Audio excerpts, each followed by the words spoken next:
अस्सलामुअलैकुम वरहमतुल्लाहि वबरकातुहू। उम्मीद है कि आप तमाम मेंबर्स बखैर तो आफ़ियत से होंगे।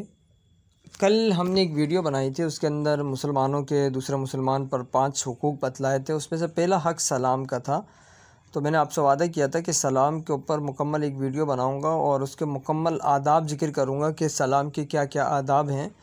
तो सबसे पहले एक रिवायत है, मैं आपको बतला देता हूँ। बुखारी मुस्लिम की रिवायत है कि आप सल्लल्लाहु अलैहि वसल्लम से पूछा गया कि इस्लाम का सबसे बेहतर अमल कौन सा है, तो आप सल्लल्लाहु अलैहि वसल्लम ने फरमाया कि इस्लाम का सबसे बेहतर अमल यह है कि खाना खिलाया जाए किसी को, और दूसरा पहचानने वाला हो या ना पहचानने वाला हो, जान पहचान किसी के साथ हो या ना हो, दोनों सूरतों में सलाम करो, सलाम में पहल करो, अफ़्सुस सलाम, सलाम को फैलाओ।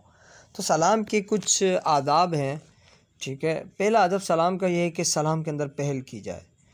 दूसरा अदब यह है कि इजाफ़े के साथ सलाम का जवाब दें, क्योंकि जब आदम अलैहिस्सलाम को अल्लाह ने पैदा किया और आदम अलैहिस्सलाम को पैदा करने के बाद आप सल्लल्लाहु अलैहि वसल्लम से रिवायत में आता है कि अल्लाह ने फरमाया कि जाओ फ़रिश्तों को सलाम करो और जो कुछ वो आपको सलाम के जवाब में कहें उससे बगौर सुन लो, क्योंकि वही तुम्हारी और तुम्हारी औलाद का सलाम होगा। तो फ़रिश्तों ने आदम अलैहिस्सलाम के सलाम के जवाब में क्या कहा? अस्सलामु अलैकुम व रहमतुल्लाह। ठीक है, ये आदम अलैहिस्सलाम ने कहा। फ़रिश्तों ने व रहमतुल्लाह के इजाफ़े के साथ, उन्होंने सिर्फ अस्सलामु अलैकुम कहा था, इन्होंने वालेकुम अस्सलाम व रहमतुल्लाह यानी उसमें व रहमतुल्लाह का इजाफ़ा करके उसके साथ जवाब दिया। इसी तरीके से एक रिवायत में आता है कि आप सल्लल्लाहु अलैहि वसल्लम के पास एक शख्स आए, तो उन्होंने अस्सलामु अलैकुम कहा, आपने अस्सलामु अलैकुम वालेकुम अस्सलाम व रहमतुल्लाह कहा। फिर दूसरा एक शख्स आया, उन्होंने अस्सलामु अलैकुम व रहमतुल्लाह कहा, आपने व बरकातहू का इजाफ़ा किया। ठीक है, तो इजाफ़े के साथ जवाब दें। जो बंदा जितना सलाम करे उसमें थोड़ा सा इजाफ़ा करके जवाब दें। और उसके अलावा एक अदब यह है सलाम का कि छोटा बड़े को सलाम करे।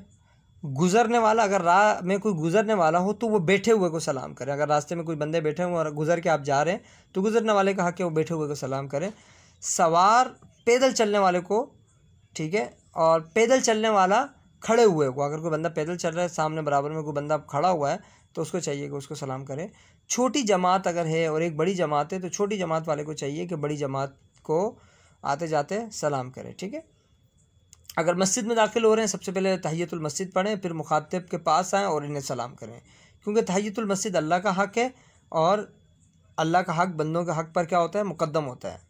ठीक है, और इसी तरीके से जब आप घर में आओ तो घर में आते साथ आप सलाम करें। अगर कोई सो रहा है तो पस्त आवाज़ में करें, नहीं तो फिर भले ऊंची आवाज़ में आप करें। ठीक है, और इसी तरीके से बस औक़ात ये होता है कि जब किसी को कोई बंदा हाजिर नहीं होता तो किसी के ज़रिए हम सलाम पहुँचाते हैं कि फ़लाँ बंदे को मेरा सलाम कहना। तो अगर आपको कोई पैगाम दे रहा है एक सलाम का, तो आपको चाहिए कि उसका पैगाम उस बंदे तक पहुँचाएँ। और अगर आपके पास कोई सलाम लेकर आते हैं किसी बंदे का, तो उसका जवाब देने का तरीका क्या है? अलैका व अलैहिस्सलाम, ये इसका जवाब होना चाहिए। अगर आपको कोई आके कहता है कि भाई फ़लाँ बंदे ने, ज़ैद ने आपको सलाम दिया, तो आप कहें अलैका व अलैहिस्सलाम, यानी तुम पर भी और उस पर, यानी ज़ैद पर भी सलामती हो। और इसी तरीके से अगर किसी खातून ने सलाम भेजा तो अलैका व अलैहिस्सलाम, तुम पर भी और उस औरत पर भी क्या हो? सलामती हो। ठीक है, तो ये सलाम अगर कोई भेजता है तो उसका जवाब होता है। तो आमतौर पे हमारे अक्सर लोगों को इस चीज़ का पता नहीं होता। तो ये थे कुछ सलाम के आदाब। ठीक है, अल्लाह ताला से दुआ है कि अल्लाह तबारक व तआला अमल की तौफ़ीक़ अता फ़रमाए। एक और है कि जब आप किसी खाली घर के अंदर दाखिल हों, आप सल्लल्लाहु अलैहि वसल्लम से ये भी अचानक याद आ गया, जब आप किसी खाली घर के अंदर दाखिल होते हो तो वहाँ पे अस्सलामु अलैना व अला इबादिल्लाहिस सालिहीन, ये आप कहा करें। इसी तरीके से जब मजमा ज़्यादा हो जाए तो 3 बार सलाम करें ताकि आपका सबको सलाम पहुंच जाए। इसी तरीके से किसी काफिर को सलाम में पहल ना करें। अगर काफिर आपको सलाम कर देता है गैर मुस्लिम, तो ऐसी सूरत में वालेकुम उसका जवाब है। ठीक है, और इसी तरीके से बच्चों को, फ़कीरों को, मिस्कीनों को सलाम करना भी आप सल्लल्लाहु अलैहि वसल्लम की सुन्नत है। तो ये कुछ सलाम के आदाब थे। तो अल्लाह ताला से दुआ है कि अल्लाह तबारक व तआला अमल की तौफ़ीक़ अता फ़रमाए। अस्सलामु अलैकुम व रहमतुल्लाहि व बरकातुहू।